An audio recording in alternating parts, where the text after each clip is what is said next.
Hello everyone, welcome back to our channel English माध्यम के platform पे मैं हूं आपकी एडुकेटर प्रियंका ठाकुर और हम सॉल्व कर रहे हैं एडिटोरियल बेस्ड प्रैक्टिस एक्सरसाइज।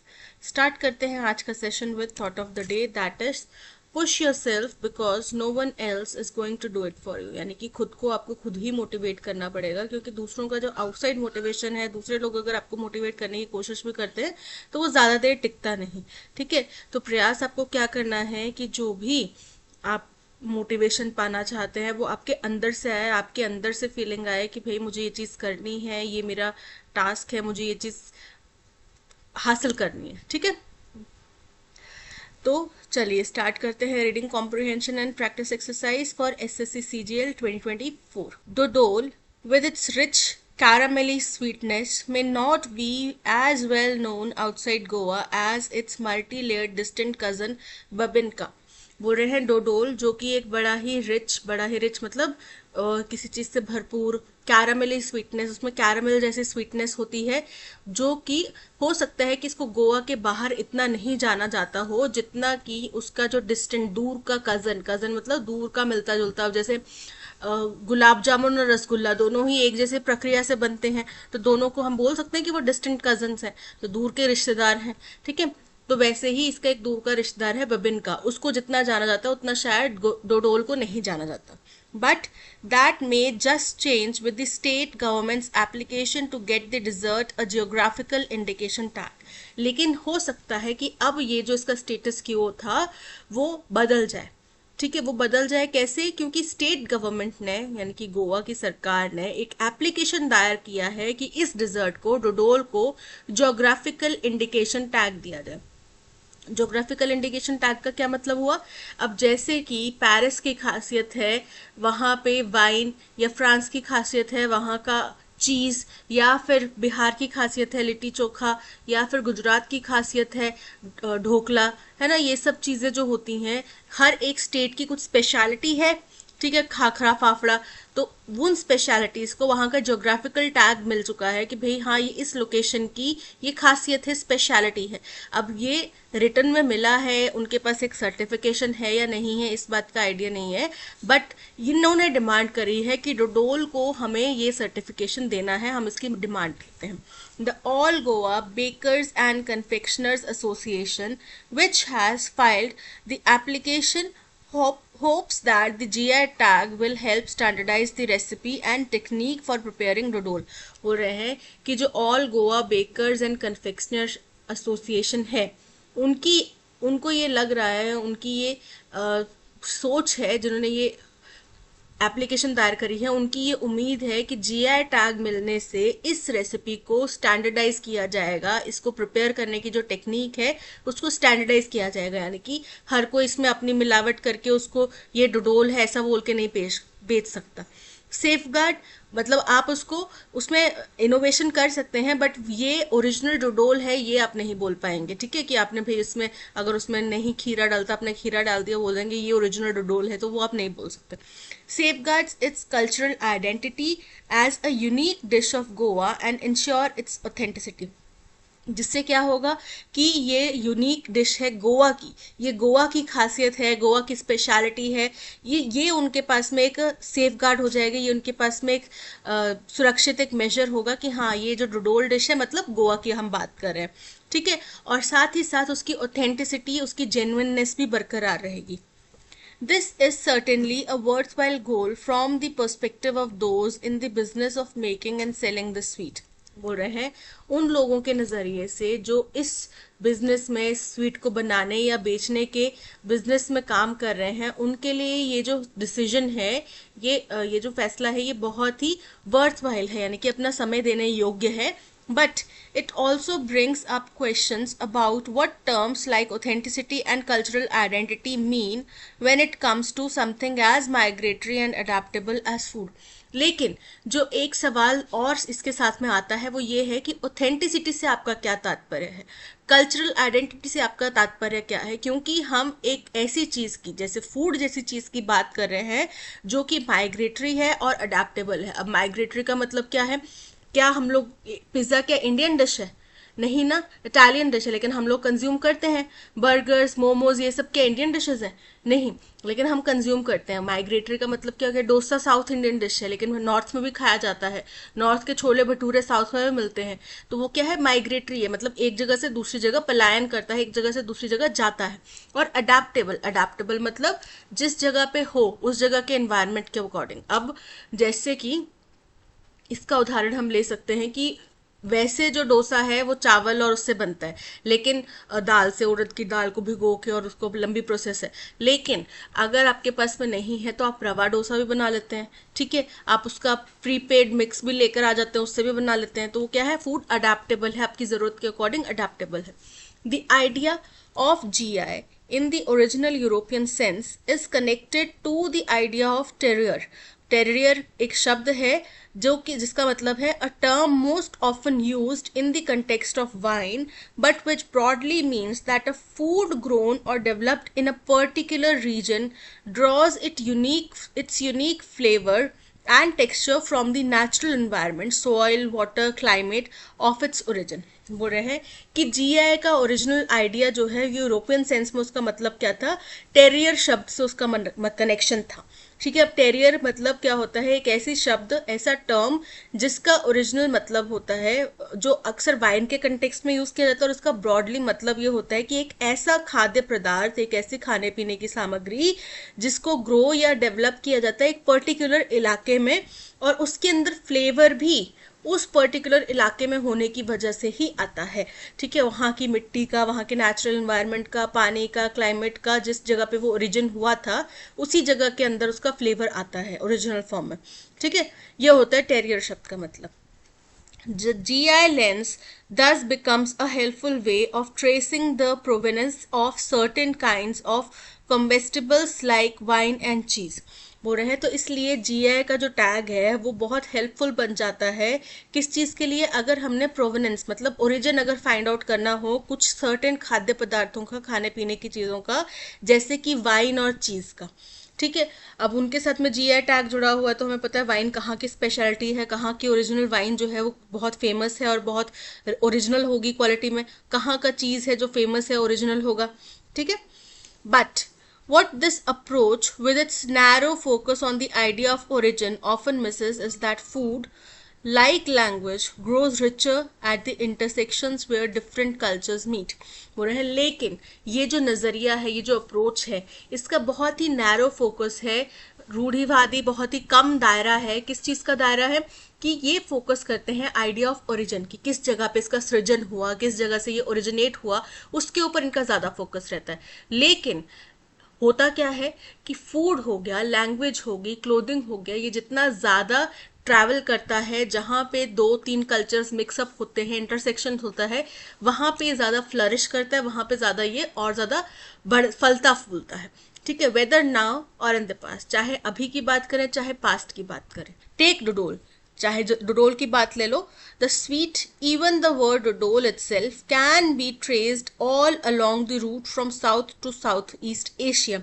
बोल रहे हैं कि ये जो मिठाई है जिसका शब्द डोडोल है, इसका नाम भी जो है, इसके ट्रेसेस हमें पूरे साउथ से साउथ ईस्ट एशिया तक में मिलते हैं, popping up in India, Sri Lanka, Malaysia and Indonesia. जो जिसके रेफरेंसेस हमें कहाँ कहाँ मिलते हैं? हिंदुस्तान में, श्रीलंका में, मलेशिया और इंडोनेशिया, इन सभी जगहों पे हमें डोडोल के रेफरेंस मिलते हैं। तो ये कहना कि ये ओरिजिन इसका गोवा में हुआ, ये एक तरह से नाइंसाफी होगी, क्योंकि बहुत सारी जगहों पे इसका इस्तेमाल, बहुत जगहों पे इसका यूज किया जाता है। हु टुक इट वेयर, कौन इसको कहाँ तक ले गया और कैसे ले गया? One food, in other words, has so much to say about the currents of history and the people. बोल रहे हैं एक खाने की चीज़ का अगर हम कहें अपने अलग शब्दों में कि भाई उसके अंदर में भी इतना ज़्यादा हिस्ट्री मटेरियल छुपा हुआ है कि इसको कौन कहाँ से कैसे लेकर आया। अब जब हिंदुस्तान में जो समोसा खाया जाता है तो उसका ओरिजिन जो है वो टर्किश ओरिजिन है। उनमें संबोसा कहा जाता था, जिसके अंदर में आलू की बजाय वो चिकन या मतलब मीट वगैरह, बीफ वगैरह डाल के पकाते थे, उसको खाते थे। लेकिन हिंदुस्तानी लोग क्योंकि मीट वगैरह नहीं खाते थे, उन्होंने सोचा कि आलू हम डाल देते इसके अंदर, वो भी टेस्टी हो जाएगा। आलू डाल के एक्सपेरिमेंट किया, अच्छा बिकने लगा, अच्छा खाने में टेस्टी लगा तो उसका ओरिजिन। अब ये तो नहीं बोल सकते ना कि समोसा इंडियन ओरिजिन की डिश है, डिश का तो ओरिजिन कहीं और से हुआ। हाँ, उसका इनोवेशन, उसका जो नया फॉर्म जो अब हम यूज कर रहे हैं, खा रहे हैं, वो यहाँ पे इनोवेट हुआ। Words and food that travelled on them, और कितने शब्द, कितना फूड वहां से यहाँ ट्रेवल हुआ है। Food as a product is served well by things like GI tag, but food as culture needs a wider lens.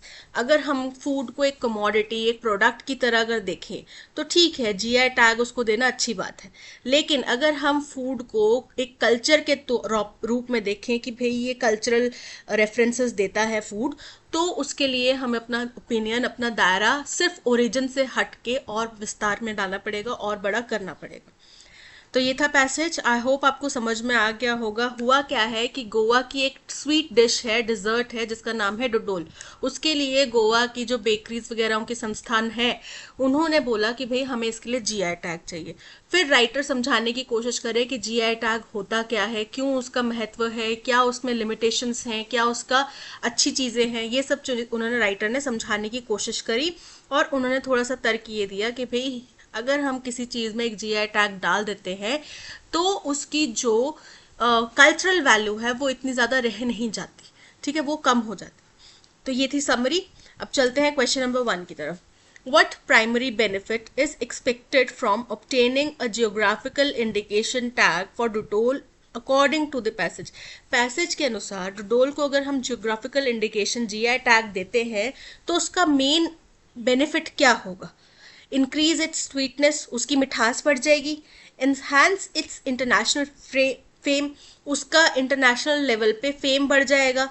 Standardise it's preparation, उसकी प्रिपरेशन का तरीका जो है वो स्टैंडर्डाइज हो जाएगा। यही उनका उद्देश्य बताया था उन्होंने कि भाई इसको स्टैंडर्डाइज करना है। So option C is correct. According to the passage, what is a broader implication of assigning a geographical indication tag to food products? बोल रहे हैं जीआई टैग अगर हम फूड प्रोडक्ट्स को देते हैं तो उसका बड़े तौर पे क्या इम्प्लीकेशन होगा, क्या प्रभाव होगा। It guarantees a boost in economic benefits, तो इकोनॉमिक बेनिफिट्स में वृद्धि की कोई बात नहीं की गई है इस पैसेज में, तो ये स्टेटमेंट जो है, ये ऑप्शन जो है वो इनकरेक्ट हो जाता है। It helps in tracing the food provenance, बोल रहे हैं कि फूड प्रोवेनेंस यानी कि उसके ओरिजिन को ट्रेस करने में हमें सहायता मिलेगी, जो कि बिल्कुल करेक्ट है। So option B is correct. It immediately improves the food taste, food के स्वाद का जीआई टैग से कोई लेना देना नहीं है, उसके स्वाद पे जीआई टैग मिलने नहीं मिलने से कोई फर्क नहीं पड़ेगा, ठीक है, इनकरेक्ट है। It restricts the food distribution, अब ऐसा नहीं है कि जीआई टैग मिलने के बाद में हर कोई इसको बेच नहीं पाएगा, हर कोई इसका मैन्युफैक्चर नहीं कर पाएगा, ऐसा कोई इस पे ऊपर लिमिटेशन नहीं आता, लेकिन हर कोई इसके अंदर अपने वो जो एक्सपेरिमेंट्स है वो इम्प्लीमेंट करके इसको ओरिजिनल डोडोल बोल के नहीं बेच पाएगा, ठीक है। So option B is correct. What is the main critic of using GI approach for tracing the provenance of food items like dodol? तो इसके लिए एक जो उन्होंने क्रिटिक किया, एक जो उन्होंने नेगेटिव एस्पेक्ट बताया, वो ये कि ये कल्चरल एक्सचेंजेस का जो ब्रॉडर एस्पेक्ट है उसको नज़रअंदाज करता है, ठीक है। अगर ठीक है हम जीआई टैग दे देंगे, पता चल गया कि ये गोवा की स्पेशलिटी है, इसको इस तरीके से बनाया जाता है, लेकिन उसके पीछे की जो कल्चरल हिस्ट्री है, उसके पीछे के जो कुछ कल्चरल एक्सचेंजेस हैं वो मिस हो जाएंगे, ठीक है। It over emphasises the current popularity of the food items, incorrect है। करंट पॉपुलैरिटी या फिर अनपॉपुलैरिटी से उसका कोई लेना देना नहीं है। It ignores the cultural exchanges that enrich food traditions, बिल्कुल करेक्ट है। ये उन कल्चरल एक्सचेंजेस को इग्नोर करता है जिनकी वजह से फूड के अंदर थोड़ी उसकी यूनिकनेस, उसकी रिचनेस जो है वो आता है। So option B is correct. How does the passage describe the movement of Dodol geographically? Passage ने डोडोल की मूवमेंट को जोग्राफिकली कैसे डिस्क्राइब करा? उन्होंने बोला कि इसके ट्रेसेस हमें साउथ से लेके साउथ ईस्ट एशिया तक मिलते हैं, साउथ एशिया से लेके साउथ ईस्ट एशिया तक पूरे मिलते हैं, ठीक है। It spread from South East Asia to South Asia only, केवल इन्हीं जगहों पे फैला है नहीं।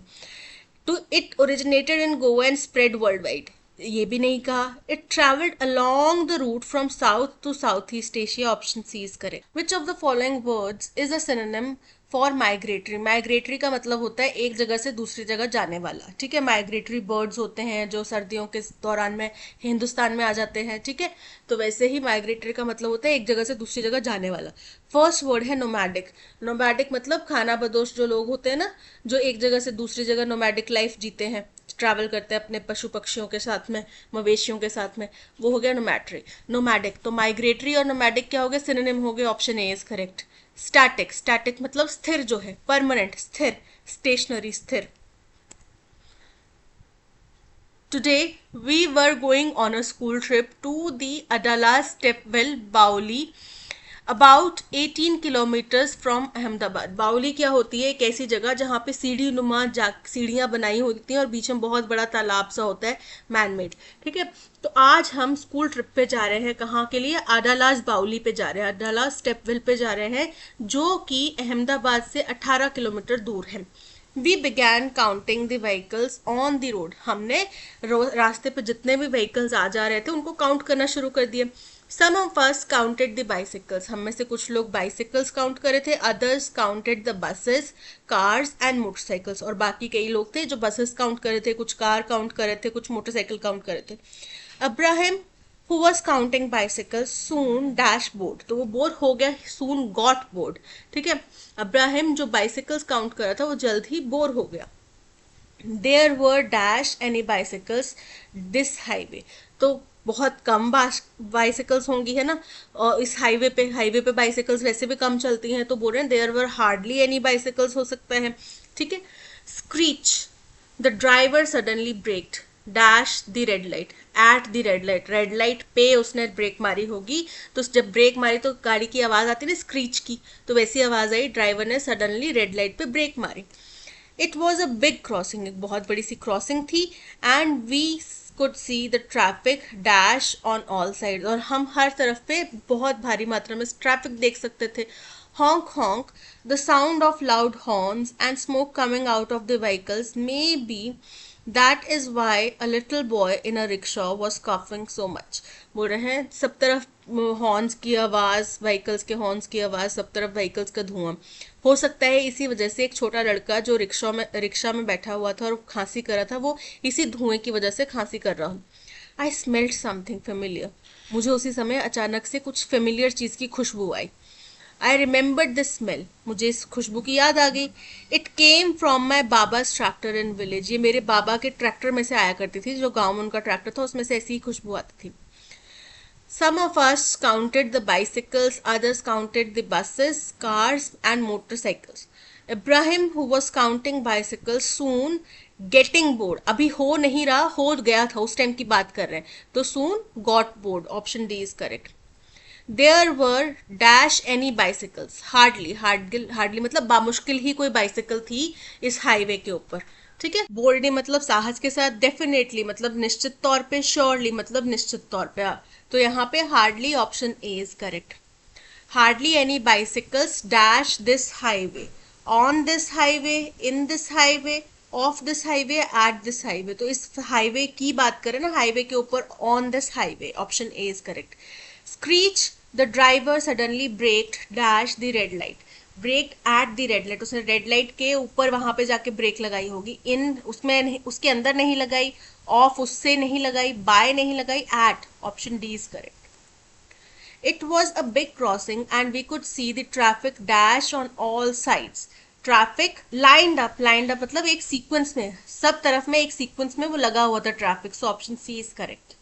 Despite being his competitor, John was generous and forgiving in defeat and congratulated his opponent on his well-deserved victory. बोल रहे हैं हालांकि वो उसका कॉम्पिटिटर था, ठीक है, फिर भी जॉन बड़ा ही जेनरस और फॉरगिविंग रहा अपनी हार के बावजूद भी, और उसने जो वेल डिजर्व्ड विक्ट्री थी अपने ओपोनेंट की, उसके लिए उसको कॉन्ग्रेचुलेट किया। एल्ट्रिस्टिक, एल्ट्रिस्टिक का मतलब होता है परोपकारी, तो यहाँ पे वो परोपकारी नहीं था, वो उदार था। मैग्नानिमस, मैग्नानिमस मतलब उदार। फेंट हार्टेड मतलब कायर। वेनमस मतलब विषैला, तो यहाँ पे option B magnanimous is correct. A person who has features of extrovert and introvert, एक ऐसा व्यक्ति जिसमें दोनों ही एक्सट्रोवर्ट और इंट्रोवर्ट दोनों के ही फीचर्स होते हैं, दोनों के ही कैरेक्टरिस्टिक होते हैं। अब कैसे हो सकते हैं दोनों के कैरेक्टरिस्टिक, देखो कुछ जगहों पे वो एक्सट्रोवर्ट होगा, उसको पता होगा यहाँ पे मेरा बोलना जरूरी है, जहां पे उसको पता है कि मेरा चुप रहना जरूरी है वहां पे वो इंट्रोवर्ट होगा। ठीक है। तो स्टोइक, स्टोइक मतलब होता है जो उदासीन हो बिल्कुल। एम्बीवर्ट, एम्बीवर्ट मतलब ऐसा व्यक्ति जिसके अंदर दोनों ही चीजों के गुण हो, एक्सट्रोवर्ट और इंट्रोवर्ट। एम्बिग्यूअस, एम्बिग्यूअस मतलब अस्पष्ट। डुअल मतलब दोहरा। तो यहाँ पे option B ambivert is correct. Something which can not be easily conquered, कोई ऐसी चीज जिसको आप आसानी से कॉन्कर, आसानी से हासिल नहीं कर सकते, उसको बोला जाता है इनविंसिबल। इनविंसिबल मतलब अजय। फ्राइटनिंग, फ्राइटनिंग मतलब डरावना। इनविंसिबल मतलब अजय। रेसिप्रोकल मतलब पारस्परिक। और स्टेबल मतलब स्थिर। तो यहाँ पे option B invincible is correct. Bhagat Singh was a young firebrand whose militant activism and revolutionary fervor made him a symbol of resistance against the British Raj। बोल रहे हैं कि भगत सिंह जो था वो बहुत ही ज्यादा युवा फायर ब्रांड था, जिसकी मिलिटेंट एक्टिविज्म मतलब कि जो उनकी उग्र नीतियां थी कि भाई हमला करके हम ये चीज कर सकते हैं, वैसी जो उनकी नीतियां थी। और रेवोल्यूशनरी फर्वर, रेवोल्यूशनरी मतलब बहुत ही क्रांतिकारी जो उनका उत्साह था, वो एक सिंबल बन गया ब्रिटिश राज के अगेंस्ट रेजिस्टेंस का। तो रेवोल्यूशनरी का एंटोनिम क्या होगा? रेवोल्यूशनरी मतलब बहुत ही उग्र क्रांतिकारी। वायलेंट मतलब आक्रामक। रैडिकल मतलब कि उग्र सुधारवादी। मॉडरेट, मॉडरेट मतलब संयमी। अल्ट्रा, अल्ट्रा मतलब बहुत ही ज्यादा, अत्यंत, एक्सट्रीम। तो यहाँ पे option C moderate is correct. The security cameras can automatically rotate to monitor the entire hallway। इसका सिनोनिम, धरती अपनी धुरी पर घूमती है और सूरज के इर्द गिर्द चक्कर लगाती है। दोनों ही शब्द क्या है? Rotate and revolve. रिवॉल्व मतलब घूमना, तो वो सिक्योरिटी कैमरा है वो घूम रहा होगा ना एक दिशा से दूसरी दिशा में। ठीक है। इवॉल्व, इवॉल्व मतलब किसी चीज का विस्तार होना। ठीक है। रिवॉल्व, रिजॉल्व मतलब किसी चीज का सुलझ जाना, उसका कोई रेजोल्यूशन मिल जाना। रिवॉल्व, रिवॉल्व मतलब घूमना। डिवॉल्व मतलब समटाव हो जाना, किसी चीज के पद में कमी हो जाना। जैसे कोई क्लर्क था तो उसकी कुछ गलतियां पाई, जैसे मूवीज में दिखाते हैं कि कोई ऐसा होगा उसकी कोई गलती पकड़ी गई कि अब तुम डिमोट हो गए हो, तो वो क्या हो गया? डिवॉल्व हो गया। यहाँ पे option C revolve is correct. As some 71% of Earth's surface is covered by saltwater oceans and dash, बोल रहे हैं कि जैसा कि 71% अर्थ की सरफेस जो है वो सॉल्ट वाटर ओशन से कवर्ड है। एंड अब इसके आगे कोई कंटिन्यूएशन में फॉर्मेट होगा। Not with standing the Europa and Enceladus moons of Jupiter and Saturn respectively, बोल रहे हैं नॉट विथ स्टैंडिंग यूरोपा और एनकेलाडस जो है दो मून्स हैं जुपिटर और सैटर्न के रिस्पेक्टिवली। यूरोपा जुपिटर का मून है, एनकेलाडस जो है वो सैटर्न का मून है। इनके बावजूद, अब इनके बावजूद क्या? The continents themselves possess lakes, rivers and in some cases seas। जो कॉन्टिनेंट की, किसी कॉन्टिनेंट की बात की जा रही है उसके ऊपर क्या है? लेक्स हैं, रिवर्स हैं, कुछ सीज भी हैं। Are both covered in ice, बोल रहे हैं इनके होने के बावजूद भी ये दोनों क्या है? आइस से कवर्ड है। Earth is true water world of the solar system, हमारे सोलर सिस्टम में केवल धरती ही एक ऐसी जगह है जहां पे पानी मौजूद है। As some 71% of Earth surface, तो पता चल गया फर्स्ट स्टेटमेंट हमारा हो गया फर्स्ट कि यहाँ पे दो मून होने के बावजूद भी यहाँ पे क्या है? ज्यादातर हिस्सा इनका बर्फ से कवर्ड है। सैटर्न और जुपिटर का ज्यादातर हिस्सा बर्फ से कवर्ड है। बोल रहे हैं अर्थ जो है एक लौती ऐसी चीज है पूरे सोलर सिस्टम में, एक लौती ऐसी जगह है जहां पे पानी मिल रहा है। ठीक है, ये हो गया सेकेंड पॉइंट। थर्ड पॉइंट हो गया इसका 71% जो है ओशन और सॉल्ट वाटर ओशन से कवर्ड है। और and the continents themselves poses, और हर एक कॉन्टिनेंट पे उसके कुछ लेक्स हैं, रिवर्स हैं और कुछ केसेस में उनका समुद्र भी है, सी भी है। ये हो गया फोर्थ पॉइंट। तो अरेंजमेंट क्या बन रहा है? B D A C, B D A C option A is correct. He lives in 45 Church Street with his family, वो 45 चर्च स्ट्रीट में रहता है। किसी आप रास्ते में रहते हैं या आप उस सड़क पे जो घर है उसमें रहेंगे, तो सड़क पे घर होगा तो lives at 45 street with his family. ठीक है, इनकी बजाय क्या आएगा? At. Option A is correct.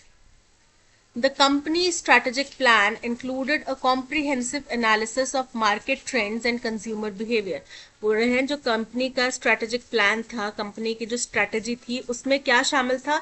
Comprehensive, विस्तार से, in detail analysis market trends का और कंज्यूमर बिहेवियर का। अब हमें यहाँ पे स्क्रूटनी शब्द दिया गया है, उसका सिनोनिम बताना है। स्क्रूटनी का मतलब होता है जांच करना किसी चीज का, ठीक है। एनालिसिस का मतलब विश्लेषण या जांच होता है, ठीक है। बिहेवियर, बिहेवियर मतलब व्यवहार।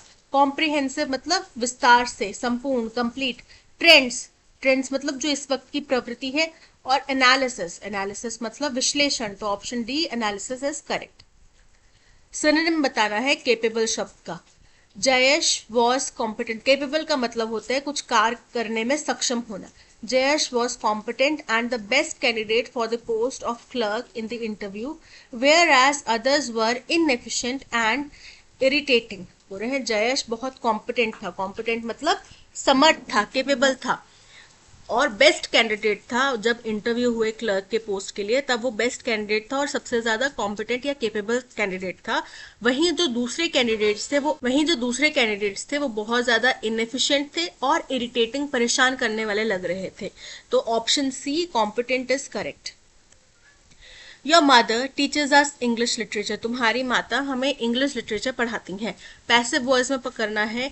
योर मदर क्या हो जाएगा? सब्जेक्ट। टीचर्स, टीच मतलब वर्ब है, पढ़ाना वर्ब है। किसको पढ़ाती है? हमें। हमें क्या हो गया? ऑब्जेक्ट। और क्या पढ़ाती है? English literature.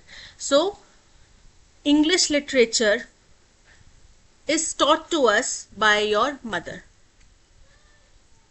English literature is taught to us by your mother. Option A is correct. He sang beautifully, but the judges were unimpressed at the end.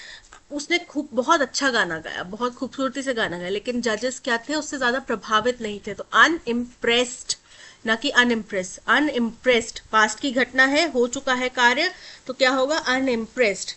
So PRESSED।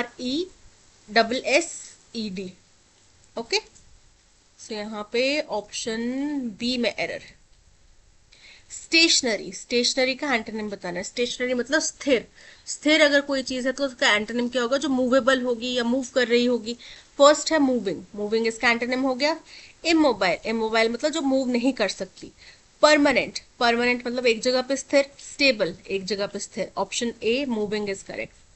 The civil engineers are trying to dash the bridge using new technology. अब civil engineers जो थे वो इस bridge को कुछ करने की कोशिश कर रहे थे नई टेक्नोलॉजी का इस्तेमाल करके। एलिवेट, एलिवेट मतलब ऊंचा करना, ऊपर उठाना। इलिवेट, इलिवेट कोई शब्द नहीं होता। एलिविएट ये भी कोई शब्द नहीं होता और ये भी कोई शब्द नहीं होता। तो option A elevate is correct. My birthday will dash on a Friday this year. Homonym का इस्तेमाल करना है। जन्मदिन आता है, ठीक है, तो my birthday will fall. Fall मतलब किसी पर्टिकुलर दिन पे कोई घटना हो रही होगी, कुछ चीज हो रही होगी। फॉल, फर्स्ट फॉल है to go down on to ground suddenly, यानी कि नीचे गिर जाना। सेकेंड फॉल है to come at a particular time और happen in a particular place. Option B is correct. Third fall है to change to a particular condition, ठीक है। और फोर्थ फॉल है टू बी बीटन और डिफीटेड। तो यहाँ पे option B fall is correct. Played by air, played by air का मतलब होता है बिना रिहर्सल के काम करना। बिना रिहर्सल के आपने बस क्लास में एक बार मैम के नोट्स सुन लिए, उसके ऊपर कोई प्रैक्टिस नहीं करी, मैम की बात सुन ली, उसी के ऊपर आप एग्जाम देने चले गए, तो हो गया आपने सिर्फ कानो सुनी बात का एनालिसिस करके वो आप पेपर देने चले गए। सो ओबे द रूल्स ब्लाइंडली, आंख बंद करके रूल्स मानना। एक्ट एज सजेस्टेड, जैसा कहा गया हो वैसा करना। डिसकंटिन्यू इम्पल्सिवली, बिना सोच समझ के इमीडिएटली डिसीजन ले लिया कि नहीं अब मुझे ये नहीं करना। Perform without any rehearsal. Option D is correct. That's all, आज के सेशन में इतना ही। Thank you so much for watching. अगर कंटेंट पसंद आया हो तो लाइक, शेयर और सब्सक्राइब जरूर कीजिएगा। मिलते हैं नेक्स्ट सेशन में। Till then keep learning and keep practising. Bye bye.